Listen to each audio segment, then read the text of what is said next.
Welcome back to Generals and Napoleon. Episode 13, Marshal Macdonald, Duke of Taranto. In reading the histories of Napoleon's men, it is odd to hear the name of a Scotsman in the company of so many French surnames. The personal life and career of Marshal Macdonald was just as odd, with more ups and downs than a roller coaster. His battle record was a mundane 6 wins and 8 losses. But Napoleon and his successor, King Louis, kept Marshal Macdonald around because he spoke his mind, for better or for worse. Towards the end of Napoleon's career, the emperor was more and more surrounded with yes-men who just nodded their head in agreement. Macdonald was one of the few who spoke his mind. Indeed, King Louis referred to Macdonald as, quote, his outspokenness, end quote, for his frank statements. Macdonald's father was a Scottish soldier who backed the wrong horse, Bonnie Prince Charlie, in his ill-fated attempt to take the English throne in 1745. After this failure, his father fled Scotland to France. Later, Napoleon would remark that he wouldn't let Macdonald anywhere near the sound of bagpipes, jokingly fearing that he may switch sides. Etienne Macdonald was born in Sedan, France in 1765. In keeping with the motif of oddities, this is the same site where 105 years later, the French army would suffer one of its worst defeats ever, surrendering 100,000 troops, including Emperor Napoleon III, to the Prussian army. The future marshal was originally intended to become a priest by his father. Instead, the stoutly built Macdonald joined the Irish Legion of the French army in 1784. He later served in the Dutch Republic against Prussia, becoming a lieutenant in 1785. A few years later, he was married for the first time to Marie Constance Sorel. She was 20, and the future marshal was 27. They would go on to have 2 daughters, Anne Charlotte and Adele Elizabeth. Sadly, his first wife died 6 years after their wedding day. In contrast to his personal life, his military career was on a steady trajectory upwards. His calm performance and integrity at the Battle of Jemappes won his promotion to colonel. He worked diligently as an officer, gave his men clear orders, and trained them hard. When the French Revolution broke out, he took the side of the new order of things, but did not participate in the excesses such as the Reign of Terror. By 1794, he had been promoted to General of Division, where he served under General Moreau. His bond to Moreau was to cost him later in the consulate and empire of Napoleon. In 1798, he succeeded General Saint-Cyr as commander of Rome. With just 5,000 troops, he fought a successful campaign against 40,000 Neapolitan insurgents. He defeated the Austrian General Mack in 1798, the same General Mack who would be surrounded and captured by Napoleon 7 years later. In March 1799, the undefeated Russian general Suvorov invaded Italy with an Austrian-Russian force and quickly defeated General Moreau at Cassano.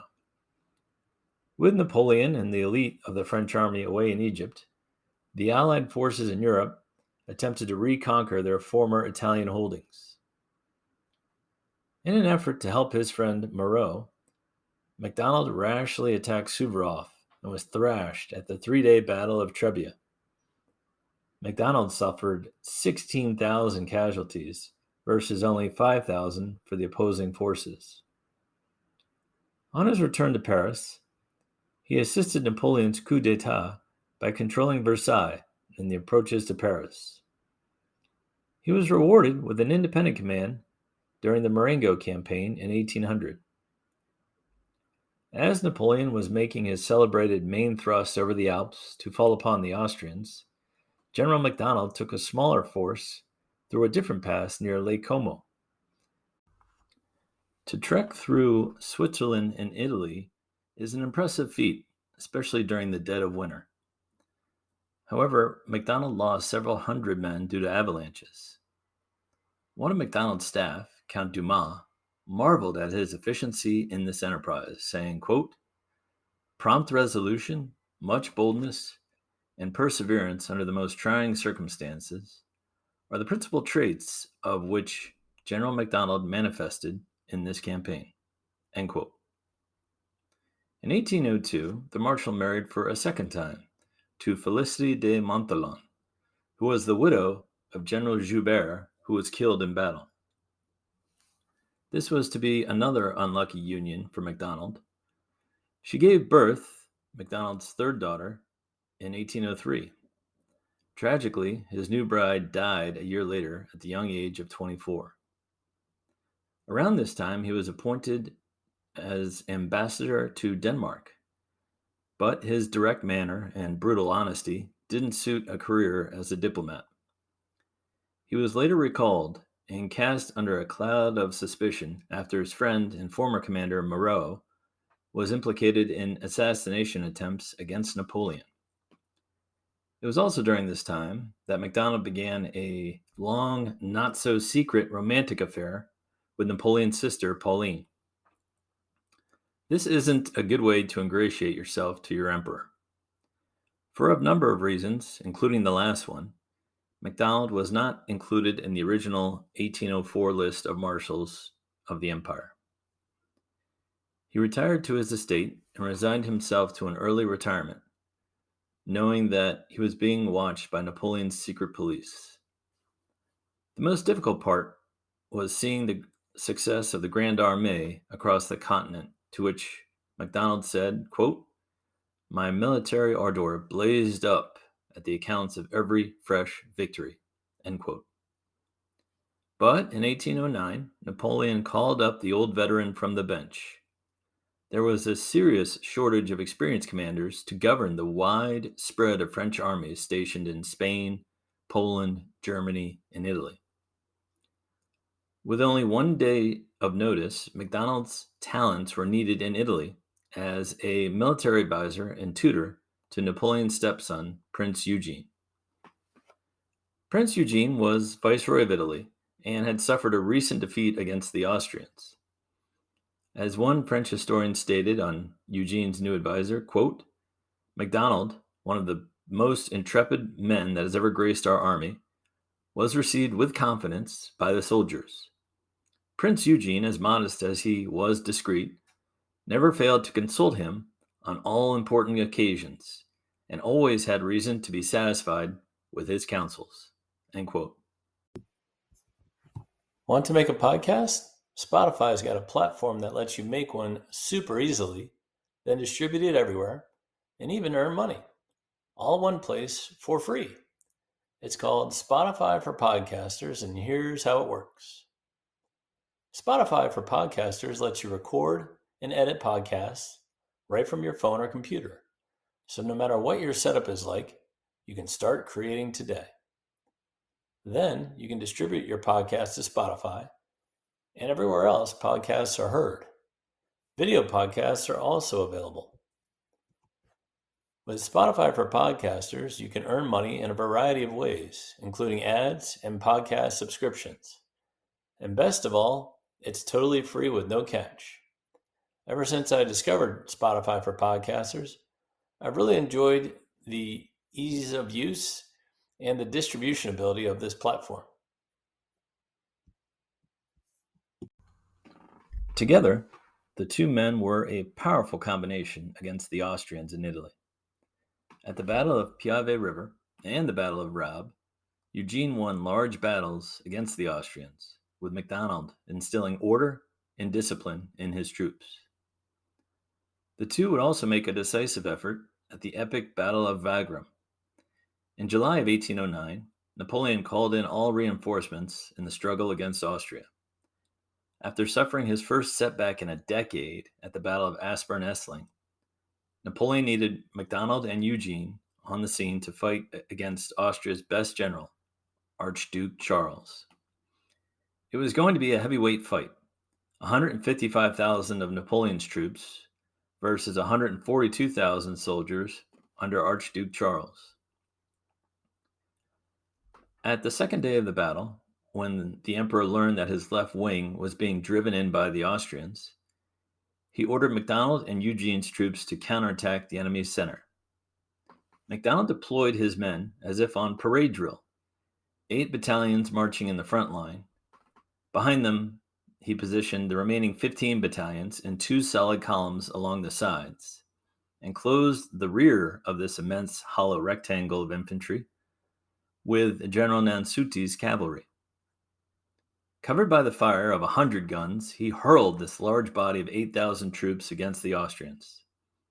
And in spite of huge losses from the enemy's artillery, the onslaught of Macdonald completely checked the Austrian advance. If the cavalry of the Imperial Guard had only charged home the enemy at Macdonald's order, the Austrians would have been driven off the field in a complete rout.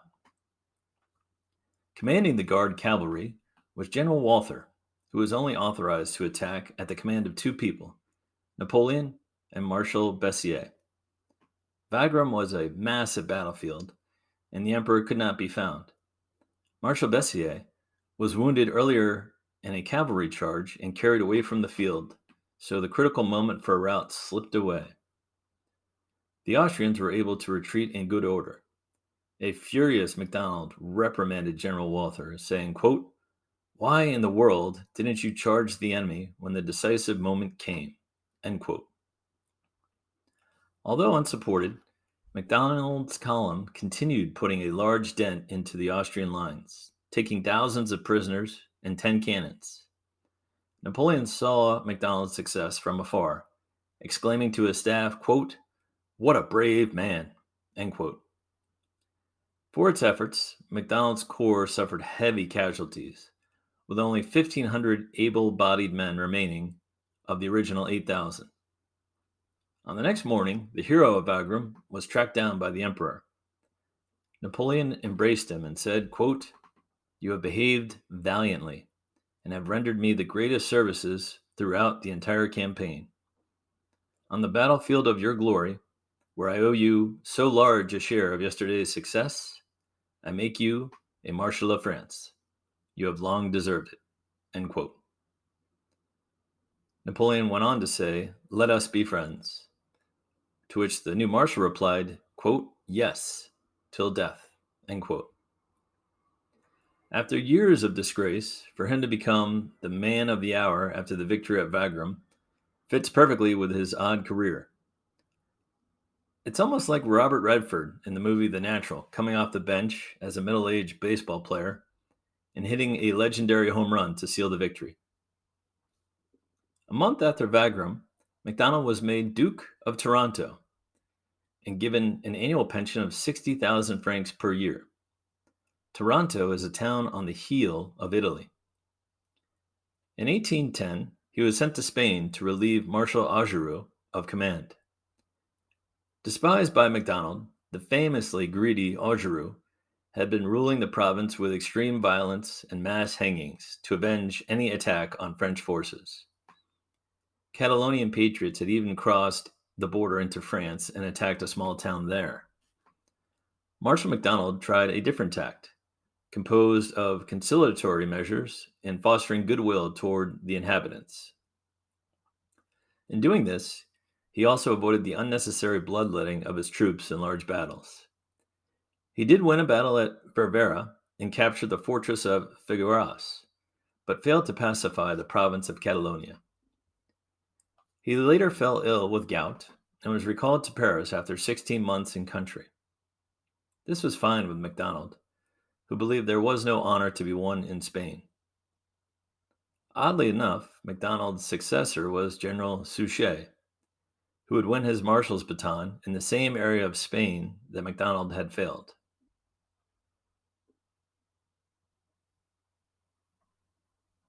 In the 1812 invasion of Russia, Macdonald was assigned to command a corps on the northern flank with the goal of occupying the Baltic city of Riga. After a 6-month siege, he was unsuccessful. Of his 31,000 troops, he had a large contingent of Prussians serving reluctantly under him and the French army.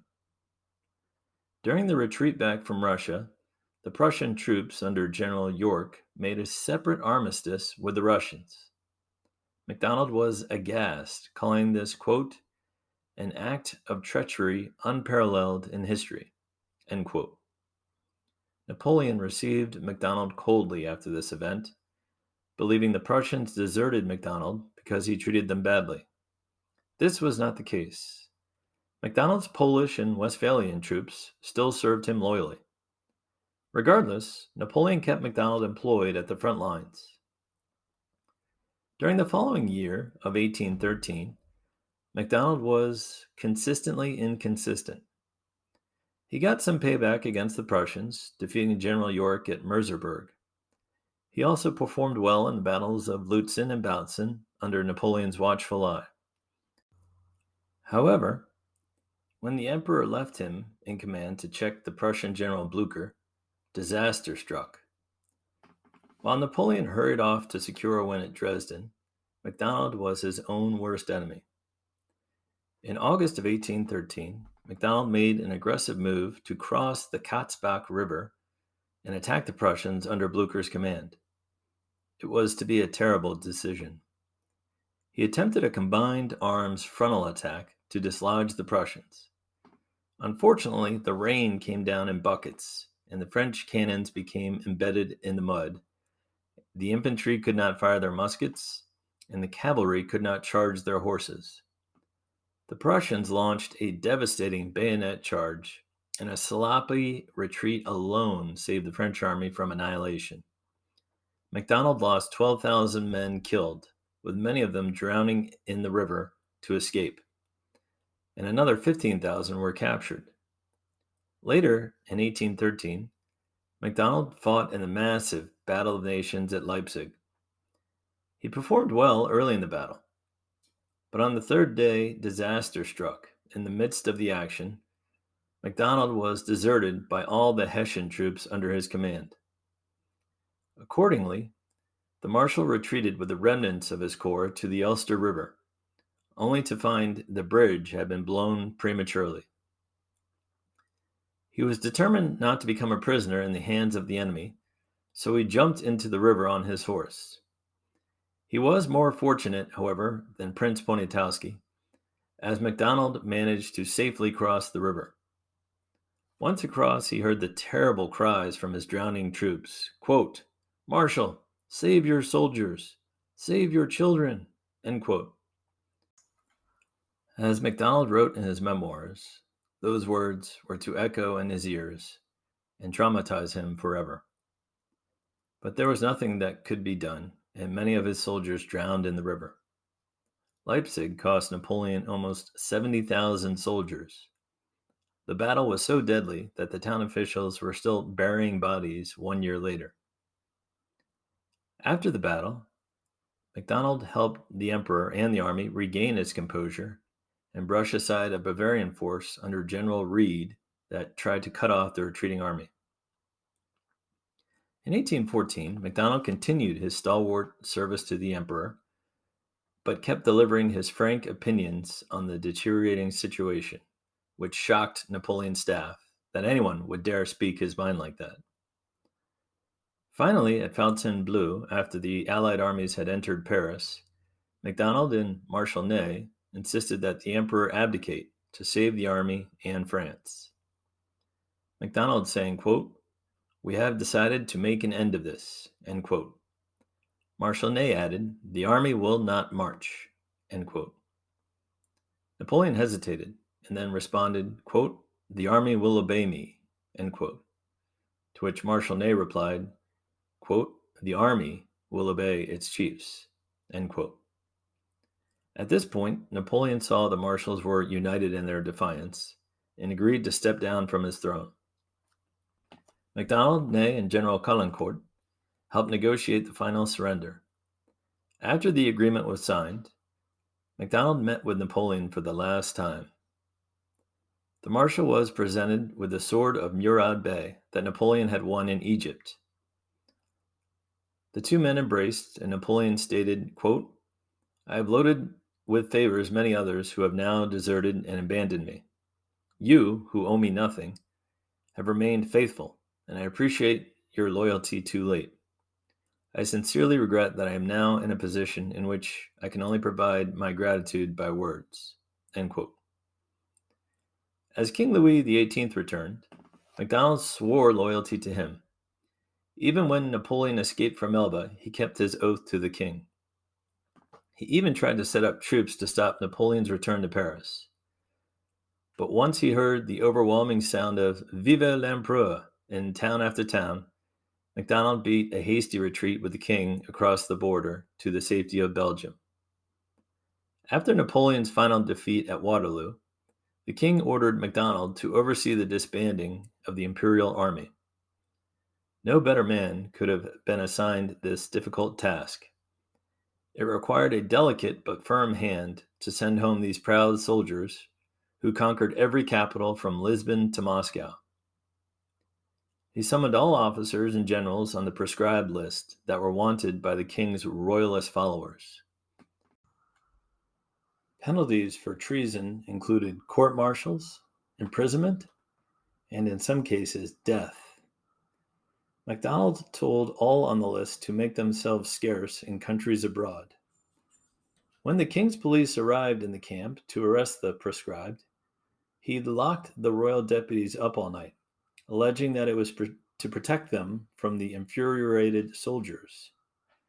By morning, all of the condemned officers on the proscribed list had mysteriously disappeared to safety in other countries. By October 1815, most of the imperial army had been quietly disbanded. The Marshal married for a third time in 1821 to Ernestine Therese, who bore him a son 3 years later. The son, Alexander Louis Marie Macdonald, became the second Duke of Taranto. Alas, this wife died 6 months after giving birth to their son. Also in 1825, Macdonald visited his ancestral home in Scotland to learn more about his family roots. He was surprised by the warm welcome he received in the country of his former enemies. Marshal Soult also received a hearty appreciation during his visit at the coronation of Queen Victoria in 1838. 2 years later, in 1840, the proud Marshal finally passed away at the age of 75. His high points were many. In Italy, tutoring Prince Eugene, leading the decisive assault at Wagram, along with being the only marshal to receive his baton on the battlefield, and finally, his protection of proscribed officers against the White Terror after Napoleon's downfall. His low points were just as many.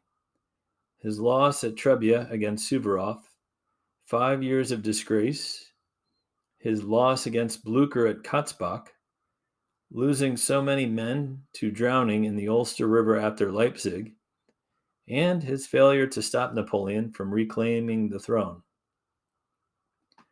In summarizing Macdonald's talents, author John Elting states, quote, "Under the Emperor's direct command, he could hit hard. Left to himself, he was always a day late." End quote. I agree with this point.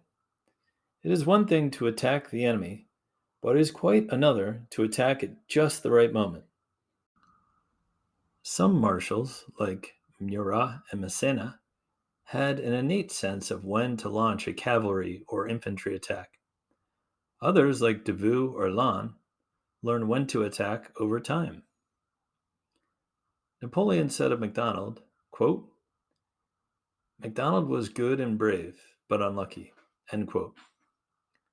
On reviewing his career, a 1911 encyclopedia states, quote, "Macdonald had none of that military genius that distinguished Davout, Massena, and Lannes, nor of that military science conspicuous in Marmont and Saint-Cyr. But his campaign in Switzerland gives him a rank far superior to such mere generals of division as Oudinot and Dupont. This capacity for independent command made Napoleon, in spite of his defeats at Trebia and the Battle of Katzbach, trust him with large commands till the end of his career.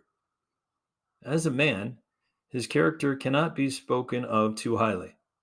No stain of cruelty or faithlessness rests on him. End quote. I believe we can end on this point.